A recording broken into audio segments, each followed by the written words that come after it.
वैसे जरूरी नहीं है, लेकिन वीडियो को लाइक या फिर डिसलाइक करने की कोशिश जरूर किया करें। तो जैसे इस मूवी का स्टार्ट होता है, हमें मूवी का मेन कैरेक्टर सियोंग दिखाया जाता है और उसकी बेटी का बर्थडे होता है। इसीलिए सियोंग की मदर उसे कुछ पैसे देती है ताकि वो अपने बेटे को डिनर पर ले जा सके। लेकिन अब सियोंग को और पैसों की जरूरत होती है, तो इसीलिए वो अपनी मदर का एटीएम कार्ड चुरा लेता है। इसके बाद वो अपनी मदर के सारे पैसे चुरा लेता है और पैसों को वो लगा देता है हॉर्स राइडिंग में, और इस गेम में वो 4 मिलियन वॉन जीत जाता है। अब सियोंग ने एक कंपनी से बहुत सारे पैसे उधार ले रखे थे, तो इसीलिए वही लोग उसके पीछे पड़ जाते हैं। इसके बाद वो सियोंग को पकड़ ही लेते हैं और वो उसे काफी मारते हैं। और जब सियोंग उनके पैसे लुटाने के लिए अपने पॉकेट्स चेक करता है, तो वो देखता है कि उसके पास तो पैसे है ही नहीं, यानी वो वाले पैसे जिसने हॉर्स राइडिंग में जीते थे। और तब उसे याद आता है कि जब वो इन लोगों से बचकर भाग रहा था, तो वो एक लड़की से टकरा गया था, तो जरूर उसी लड़की ने ही उसकी जेब काट ली। अब क्योंकि सियोंग के पास पैसे तो होते ही नहीं, तो इसीलिए वो लोग उसे 1 महीने का और टाइम देते हैं, जिसमें कि वो उनके पैसे लुटा दे। इसके बाद सियोंग कुछ पैसों का अरेंज करता है और अपनी बेटी को डिनर पर ले जाता है। इसके बाद सियोंग जल्दी से स्टेशन पर पहुंचता है, लेकिन अनलकीली उसकी ट्रेन तो मिस हो गई थी। और जब सियोंग वहां पर बैठकर ट्रेन के आने का वेट कर रहा था, कि तभी अचानक से उसके पास एक आदमी आता है, और ये अननोन पर्सन था, यानी सियोंग उसके बारे में कुछ नहीं जानता था। फिर वो अननोन पर्सन सियोंग को कहता है कि मैं तुम्हारे साथ एक गेम खेलना चाहता हूँ। वो सियोंग को कहता है कि अगर तुम इस गेम में जीत गए तो मैं तुम्हें 1 लाख वॉन दूंगा। तब इतने सारे पैसों को सुनकर सियोंग के गेम खेलने के लिए एग्री हो जाता है। इसके बाद सियोंग काफी मार खाने के बाद ये गेम जीत जाता है, यानी वो 1 लाख वॉन हासिल कर लेता है। इसके बाद वो अननोन पर्सन सियोंग को एक कार्ड देता है, ये कहते हुए कि अगर तुम और पैसे जीतना चाहते हो तो इस कार्ड पर जो नंबर लिखा हुआ है उस पर कांटेक्ट करना। इसके बाद सियोंग जब अपने घर जाता है, तो उसकी मदर उसे कहती है कि तुम्हारी बेटी अगले साल अपने स्टेप फादर के साथ यूएस में शिफ्ट हो रही है। यहाँ पर हमें ये पता चलता है कि सियोंग की डिवोर्स हो गई है और उसकी वाइफ ने दूसरी शादी भी कर ली है। लेकिन सियोंग कभी भी ये नहीं चाहता था कि उसकी बेटी उससे दूर जाए, लेकिन उसे बहुत सारे पैसे चाहिए होते हैं अपनी बेटी की कस्टडी वापस लेने के लिए, तो इसीलिए सियोंग उस कार्ड वाले नंबर पर कॉल करता है। इसके बाद सियोंग को एक गाड़ी में लाया जाता है जहाँ पर और भी लोग थे, लेकिन फिर उन सारे लोगों को बेहोश कर दिया जाता है। और जब उन सब लोगों की आंख खुलती है, तो वो खुद को एक फैसिलिटी में पाते हैं जहाँ टोटल 456 लोग थे, और वो वहाँ पर एज अ प्लेयर थे, क्योंकि उन सबको एक यूनिफॉर्म भी पहनाया हुआ था। इस फैसिलिटी का होस्ट यानी लीडर एक आदमी था जो कि फ्रंट मैन था वहाँ पर, और वो सब पर नजर रख रहा था। अब यहाँ पर एक कॉमन चीज थी कि जितने भी लोगों को वहाँ पर लाया गया था, उन सब ने कर्जे लिए हुए थे बहुत ज्यादा। सियोंग वहाँ पर प्लेयर नंबर 1 से मिलता है, जो कि एक बूढ़ा आदमी था। उस बूढ़े आदमी को ब्रेन ट्यूमर था, यही वजह थी कि वो यहाँ पर आया था, क्योंकि उसकी लाइफ तो वैसे भी खत्म ही होने वाली थी। इसके बाद वहाँ पर दो प्लेयर्स, जिनमें लड़के का नाम सैब्योक और लड़के का नाम जैंग होता है, उनके बीच फाइट होती है। अब यहाँ पर सैब्योक वही लड़की थी जो सियोंग के पैसे लेकर भाग गई थी, यानी उसी ने उसकी जेब काटी थी। सियोंग तो उसे देखते ही पहचान लेता है, इसीलिए वो अपने पैसे मांगने के लिए उसके पास जाता है। तभी वहाँ पर कुछ गार्ड्स आ जाते हैं जिन्होंने पिंक कलर का यूनिफॉर्म पहना था और उनके फेस अच्छी तरह से कवर्ड थे। गार्ड्स उन सभी प्लेयर्स को बताते हैं कि तुम्हें यहाँ पर टोटल 6 गेम्स खेलनी होगी, और जो इस गेम का विनर होगा उसे बहुत सारे पैसे मिलेंगे। इसके बाद उन सबसे एक कॉन्ट्रैक्ट पर साइन करवाया जाता है, और इस कॉन्ट्रैक्ट के 3 मेन रूल्स थे। पहला रूल ये कि कोई भी प्लेयर अपनी मर्जी से गेम को छोड़कर नहीं जा सकता। दूसरा रूल ये होता है कि जो भी प्लेयर खेलने से मना करेगा तो उस प्लेयर को एलिमिनेट कर दिया जाएगा, और उनके मुताबिक एलिमिनेट का मतलब क्या था ये तो हम आगे ही जानेंगे। गेम का तीसरा रूल ये था कि अगर मेजोरिटी इस गेम को खेलना नहीं चाहती तो वो इस गेम को छोड़कर जा सकते हैं। इसके बाद उन सबको गेम के लिए ले जाया जाता है। अब यहाँ पर सियोंग अपने क्लासमेट सैंगो से भी मिलता है, जो कि उसे बचपन से जानता था। सियोंग उसे वहाँ पर देखकर काफी हैरान होता है, क्योंकि वो तो किसी बिजनेस के लिए आउट ऑफ कंट्री चला गया था। अब पहले गेम के लिए वहाँ पर एक काफी बड़ी डॉल थी, और इस गेम का रूल काफी सिंपल था, और वो ये था कि डॉल जब भी गाना गाएगी उन सबको आगे बढ़ना है, और जैसे ही वो गाना गाना बंद करेगी तो उन सबको रुक जाना है और मूव नहीं करना है, और अगर कोई हिल गया तो उसे एलिमिनेट कर दिया जाएगा। अब स्टार्टिंग में तो ये सब कुछ उन्हें किसी प्रैंक की तरह लग रहा था, लेकिन जब एक लड़का हिल जाता है तो उसे शॉट करके मार दिया जाता है, और यही होता है एलिमिनेट का मतलब, यानी उन्हें मार दिया जाएगा। अब ये देखकर वो सारे लोग काफी घबरा जाते हैं, और उन्हें पता चल चुका था कि वो खतरे में है, इसीलिए लोग डरते हुए पैनिक करते हुए इधर उधर भागने लगते हैं।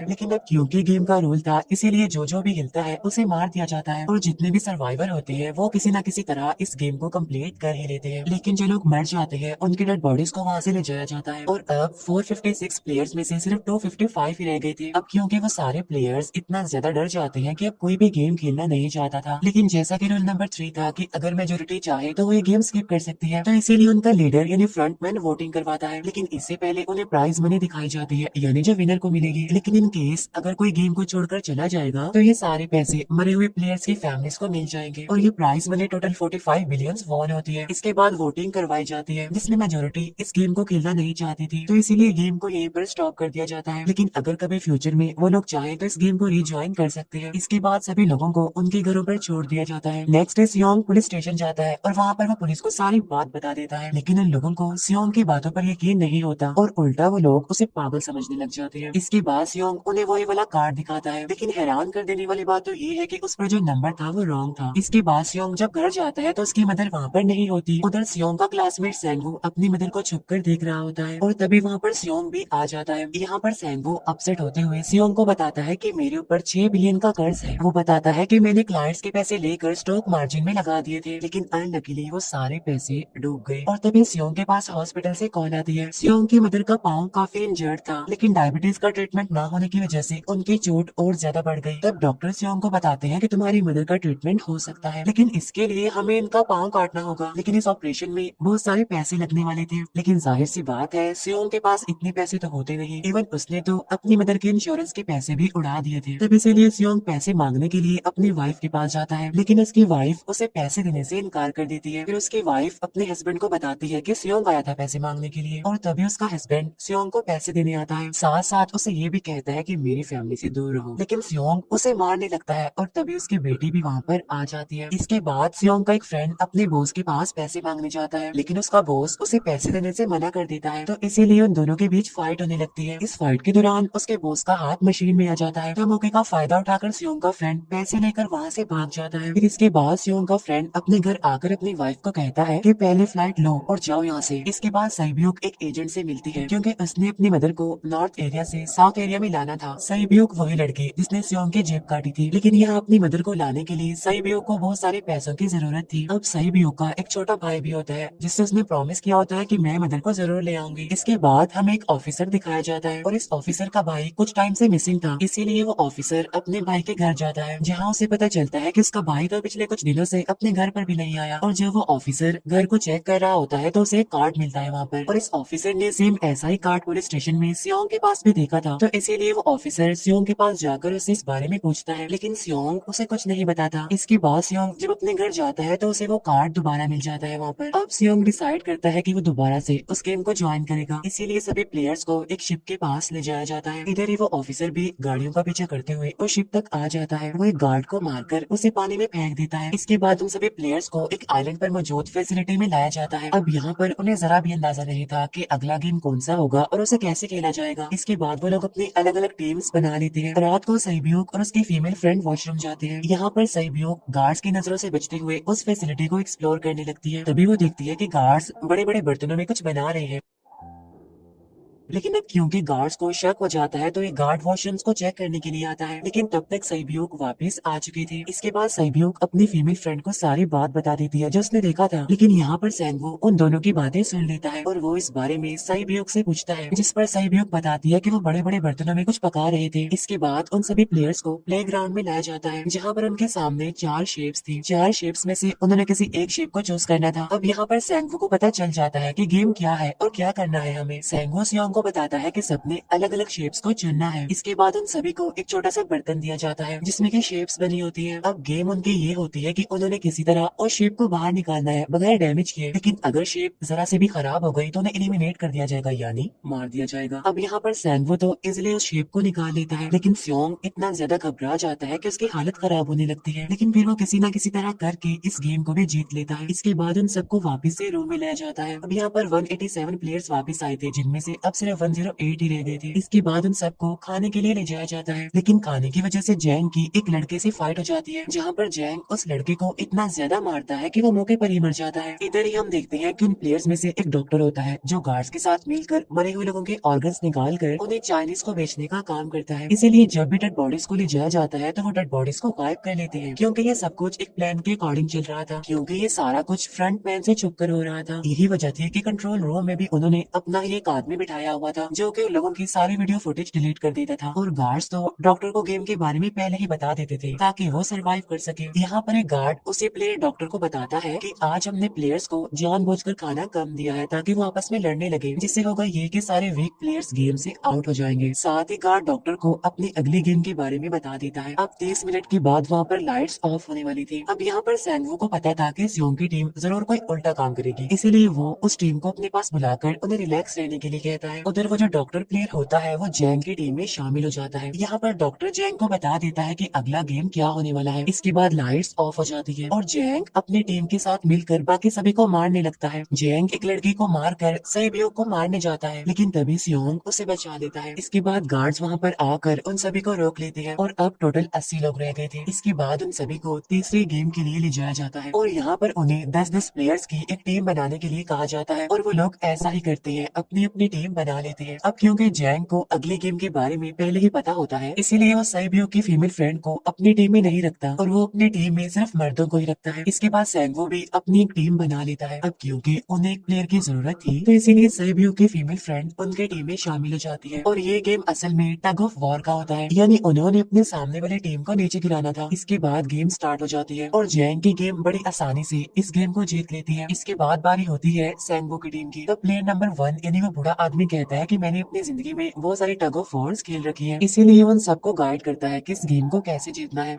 तो इसीलिए वो लोग किसी न किसी तरह करके इस गेम को जीत जाते हैं। फिर दिखाया जाता है कि 30 मिनट के बाद दोबारा से लाइट्स ऑफ हो जाएंगी, जिस पर सैंगवो उन सबको कहता है कि रेडी रहना। तो इसीलिए वो डिसाइड करते हैं कि एक एक करके हम पहरा देंगे। अब जैंग की टीम में एक से बढ़कर एक चालाक प्लेयर था, तो इसीलिए जैंग को डर होता है कि कहीं उसकी टीम उसे ही साइड पर न लगा दे, यानी उसे ही अपने रास्ते से न हटा दे।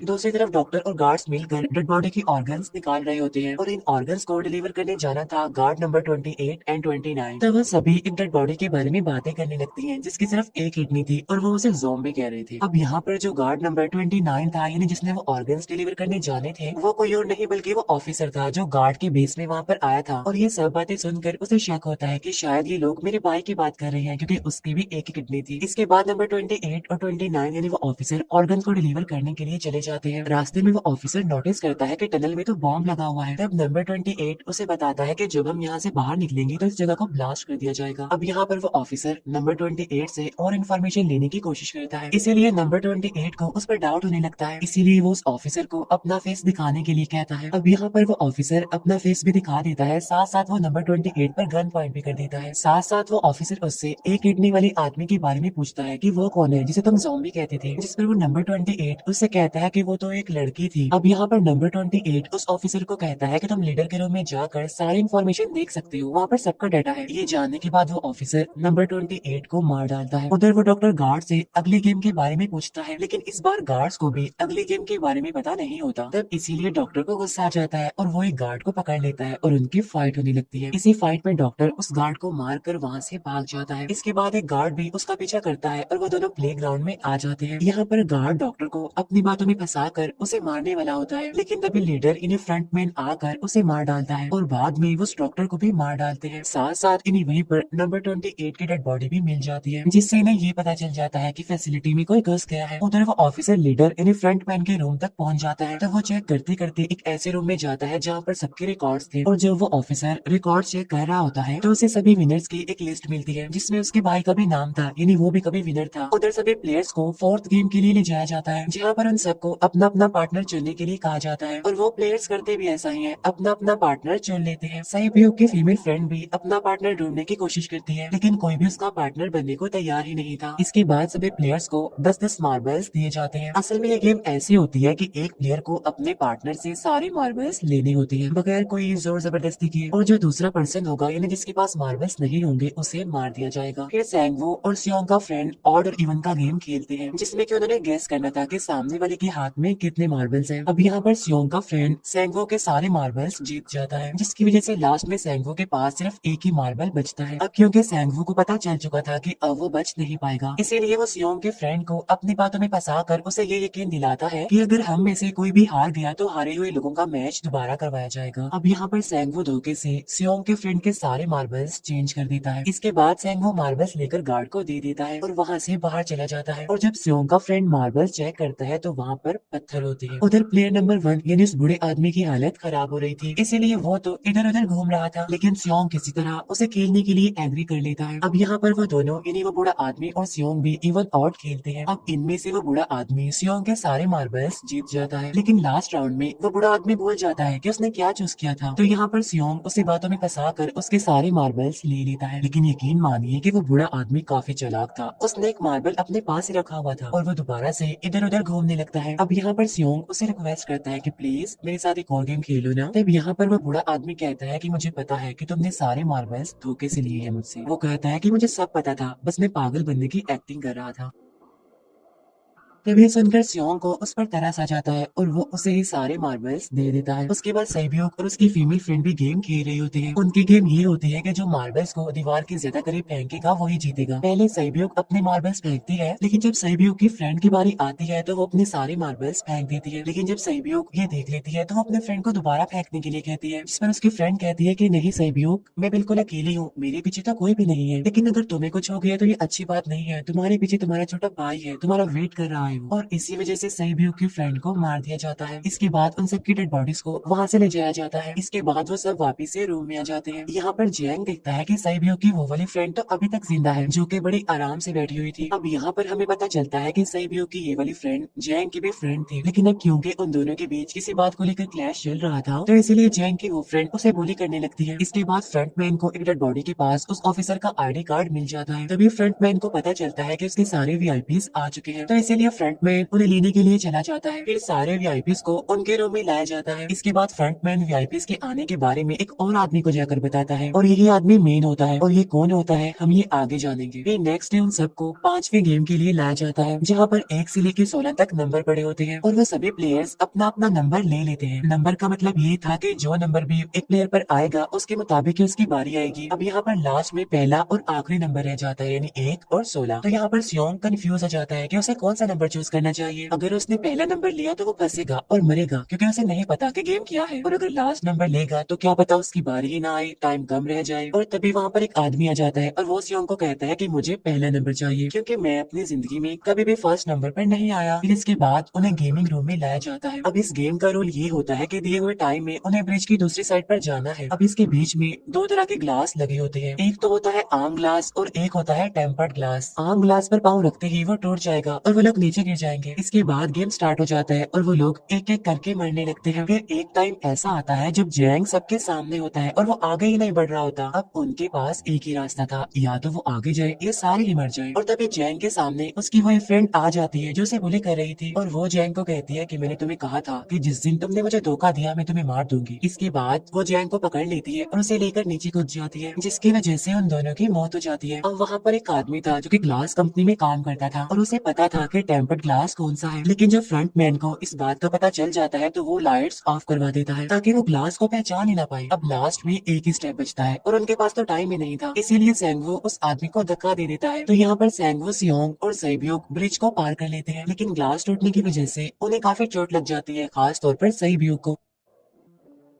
उधर उस ऑफिसर ने एक सर्वेंट को मारकर उसकी जगह खुद ले ली थी। अब एक वीआईपी को उस ऑफिसर पर शक होता है और वो उसे कहता है कि अपना मास्क रिमूव करो, लेकिन वो ऑफिसर कहता है कि ठीक है, लेकिन मैं अंदर जाकर अपना मास्क रिमूव करूंगा। इसके बाद वो ऑफिसर उस वीआईपी को लेकर अंदर चला जाता है। अंदर जाकर वो ऑफिसर उस वीआईपी को बेहोश कर देता है और इस बात का पता फ्रंट मैन को चल जाता है, इसीलिए फ्रंट मैन उसके पीछे जाता है और वो उस ऑफिसर को देख लेता है, इसीलिए वो ऑफिसर वहाँ से भागकर आइलैंड पर आ जाता है। फ्रंट मैन भी उसका पीछा करते हुए वहाँ पर आ जाता है। अब यहाँ पर वो ऑफिसर अपने सीनियर्स को कॉल करने की कोशिश करता है, लेकिन कॉल कट हो जाती है। फिर वो ऑफिसर उन्हें सारे सबूत भेजता है, लेकिन वहाँ पर नेटवर्क नहीं था। इसके बाद फ्रंटमैन ऑफिसर को पकड़ लेता है और उसे उनके साथ चलने के लिए कहता है, लेकिन वो ऑफिसर तो उस फ्रंटमैन पर गोली चला देता है। इसके बाद फ्रंटमैन अपना मास्क उतार देता है, तो वो ऑफिसर देखता है कि वहाँ पर कोई और नहीं बल्कि उसका अपना भाई है वो। इसके बाद ऑफिसर का भाई यानी फ्रंटमैन उसे शूट कर देता है और वो जाकर पानी में गिरता है। उधर ग्लास लगने की वजह से सैब्योक काफी इंजर्ड हो गई थी और उसका बहुत सारा खून भी बह रहा होता है। इसके बाद इन सर्वाइवर्स को डिनर के लिए ले जाया जाता है और उनके पास एक एक नाइफ भी रख दिया जाता है, मतलब रात में उन तीनों में से कोई भी एक दूसरे को मार देगा। तभी सियोंग नोटिस करता है कि सेइबियो की हालत काफी खराब है, इसीलिए वो सेइबियो को कहता है कि फिक्र मत करो, हम दोनों साथ हैं और इस गेम में हम दोनों मिलकर सेंगवू को हरा देंगे। इसके बाद हम दोनों यहाँ से बाहर निकल जाएंगे और पैसों को आधा आधा डिवाइड कर लेंगे। सेइबियो उसे बताती है कि मेरा एक छोटा भाई है जिसे मैं ऑर्फनेज में छोड़कर आई हूँ, और अगर हम दोनों में से कोई भी जिंदा बचकर बाहर जाएगा तो उसे उन दोनों की फैमिलीज का ख्याल रखना होगा। अब सेइबियो की हालत काफी खराब थी, उसे डॉक्टर की जरूरत थी, इसीलिए सियोंग कोई मदद लाने के लिए जाता है, लेकिन जब तक वो वापस आता है तब तक सेंगवू सेइबियो को मार चुका था। फिर नेक्स्ट डे उन दोनों को गेम नंबर 6 यानी लास्ट गेम के लिए ले जाया जाता है। गेम का रूल बड़ा ही सिंपल था कि मार दो या मर जाओ, और इस गेम का नाम होता है स्क्विड गेम। इसके बाद गेम स्टार्ट हो जाती है और उन दोनों के बीच काफी फाइट होती है, लेकिन लास्ट में सेंगवू की हालत खराब होने लगती है। तभी सियोंग कहता है कि मैं इस गेम को रोकना चाहता हूँ, और तभी सियोंग सेंगवू को उसके साथ चलने के लिए कहता है, लेकिन सेंगवू तो अपने आप को ही मार डालता है, जिसकी वजह से सियोंग गेम जीत जाता है। फिर फ्रंटमैन सियोंग को कहता है कि तुम बहुत अच्छा खेले, लेकिन मुझे इसकी उम्मीद नहीं थी। इसके बाद सियोंग को उसके घर पर छोड़ दिया जाता है और उसके पास एक एटीएम कार्ड भी था, और जब सियोंग उस एटीएम कार्ड को जाकर चेक करता है तो वह देखता है कि सारे पैसे उसके अकाउंट में भेज दिए जाते हैं। इसके बाद सियोंग अपने घर जाता है, लेकिन तब तक उसकी मदर की डेथ हो जाती है। इसके बाद हमें एक साल बाद का सीन दिखाया जाता है,